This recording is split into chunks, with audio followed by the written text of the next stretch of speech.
There have been many outstanding premierships ever since the beginning of Australian rules football over the years, but there's one that I doubt you have never heard of before, and that is the premiership that was won by a team that finished last, bottom of the ladder, wooden spooners, you name it. It was won by the worst team that season, and today I'll be going through the year, team, and their games to get to this historic victory. So let's take a look.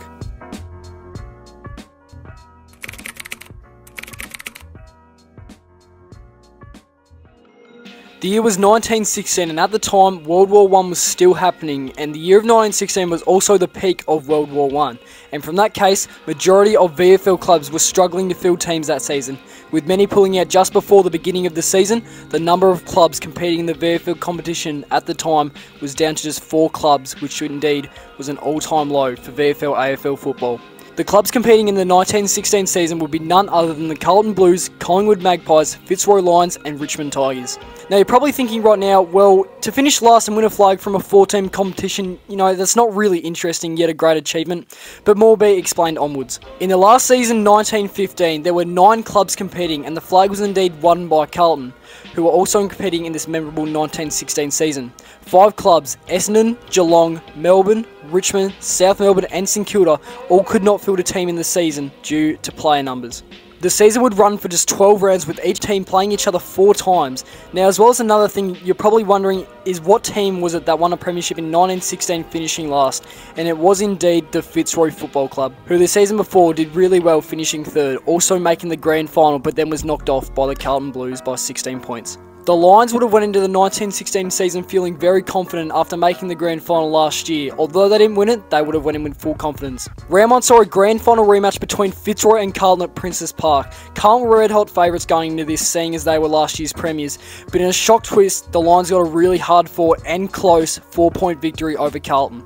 Round 2, they returned to their former VFL venue at Fitzroy's home ground, at the time Brunswick Street Oval. It most likely wasn't a scrappy game or hard fought at all. Fitzroy shockingly again got the job done against Richmond by 29 points. Round 3 wasn't a win, but also wasn't a loss for the Maroon and Gold. Stayed to play Collingwood at Brunswick Street, and they played out for a draw 50 apiece.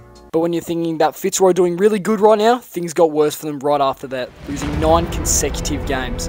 They played Carlton for the second time at home, once more going down by 33 points. Round 5, heading down to Punt Road to versus Richmond and getting flogged by 59. Then travelled to Victoria Park to take on the Magpies. A good fought game, but Fitzroy still losing by 14 points.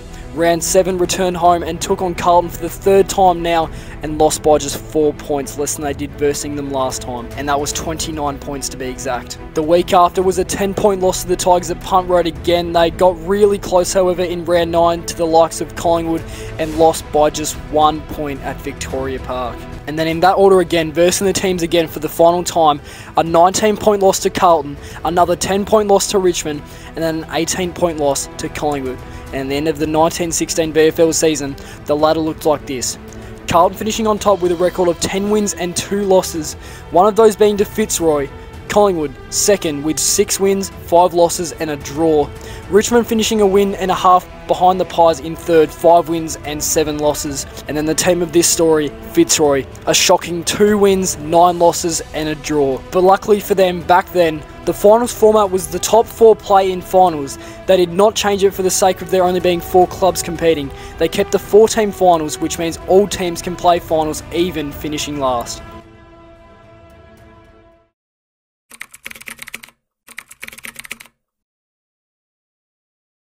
Finals in 1916 worked like this: first play 3rd and second play 4th. For the 1st and 3rd qualifying final, if you win you go straight to the grand final, and if you lose you'll play the winner of 2nd and 4th. The 2nd and 4th final is something more similar we have today for an elimination final. If you win you play the loser of the qualifying final, but if you lose you are eliminated. So let's take a look. Collingwood and Fitzroy played a week earlier than Carlton and Richmond. Don't know why that was necessary, but anyway. 9,690 people showed up for this game, and with the form that the Lions were in, there was no way they could win. The first quarter started with the Pies leading by 4 points, Collingwood 2-1-13 to Fitzroy 1-3-9. Unfortunately for Fitzroy, the second quarter lead started to build for Collingwood, as it was then a 9-point lead at half time. But after all that, the Lions redeemed themselves in the 3rd, kicking 4 goals won to Collingwood just 4 behinds, and with the form the Lions got in from that third quarter, they found themselves leading it by 13 points. A huge last quarter coming up, but from a close and hard-fought last quarter, the out-of-form Fitzroy Football Club pulled through and won it by a goal and got their third win of 1916.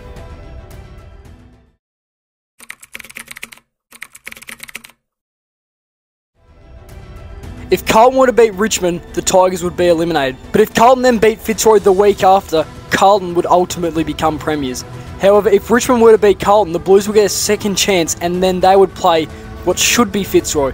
Gee, the final series back then was so confusing, but anyway, let's get back on track. It was said that Carlton led all game against Richmond and got the Chockies by only 3 points in a high-scoring game of VFL footy, 72 Richmond to 75 Carlton.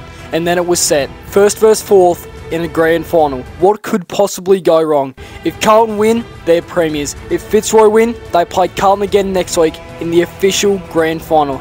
Let's have a look at the game. 15,500 people showed up for this game at the MCG, and they sure got an unexpected show to say the least. Going into this game, and what should have been expected as well, Carlton were heavy favourites from the public, expected to win this grand final. The first quarter saw a return to no-scoring Fitzroy, kicking 1 goal, 1 behind. But Carlton weren't 100% either, kicking 2 goals, 5 behinds. But quarter time saw Carlton lead it by 10 points. The second quarter saw Fitzroy improve, but became Carlton from the first quarter, kicking 2 goals, 5 behinds, and had a pretty inaccurate score of 3 goals and 6 behinds. While Carlton still hanging in there, this time by just 6 points, kicking 2 goals, 1 of their own. And the scoreboard shows 30-24 at half time. Now for the third quarter, in the turn of events, it was Fitzroy who outscored Carlton, but still it wasn't enough to take the lead at 3/4 time. This time, Carlton's lead was shortened to 3 points. 5-10-40 Carlton plays Fitzroy 5-7-37. Massive last quarter in front of the small crowd at the MCG, but let's have a look and see what happens. Carlton in the last quarter lost all the momentum from the first half of the game, and after this, you can probably tell who won. Carlton kicking just 2 behinds in the last quarter to Fitzroy, saving all their power for the last quarter, kicking 4 goals 4 to run out unexpected winners by 23 points. To beat that Carlton outfit would have taken everything, and they've done a superb job to make it to the real grand final for 1916.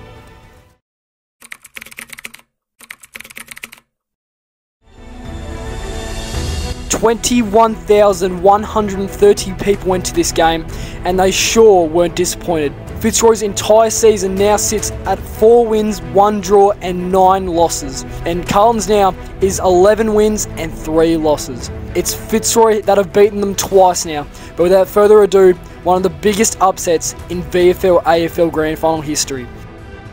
The Dark Horses Fitzroy came out firing in the first quarter. Carlton were accurate as well, but that's only because they kicked 2 goals straight at quarter time. Fitzroy, 4 goals, 6 behinds, already leading it by 18 points. This underdog story continued throughout the second quarter as Fitzroy were even more accurate this time. Between the big sticks, they kicked 4 goals and just 2 behinds, and at half time they already had a score of 56. To Carlton, who had a slightly improved quarter, kicking 2 goals too, but they were still miles away from the run of Fitzroy. Half time, Carlton 4-2-26 to Fitzroy, 8-8-56. The third quarter and truly the entire second half wasn't as impressive as the first half, but still both teams kicked 2 goals, but only by a single point. The Lions continued to outscore Carlton in these 3 quarters, and this game looks well and truly over now. But let's take a look at the final quarter of the 1916 VFL Grand Final. The Lions definitely did not have a great scoring last quarter, same as the one before, and the pressure was truly on them when they kicked just 2 goals, 1. Fitzroy's overall score was 12-13-85. Carlton in this last quarter would have had so much pressure all around, but they would have had belief to win this game, seeing as they are the benchmark of the 1916 season. But, of all odds, they still couldn't outscore the Fitzroy Lions, and what is arguably one of the biggest upsets in grand final history for VFL AFL football, the team that finished last with only 2 wins and a draw, beating the team that lost just 2 games and won about 10, the Fitzroy Lions made history on September 2nd, 1916.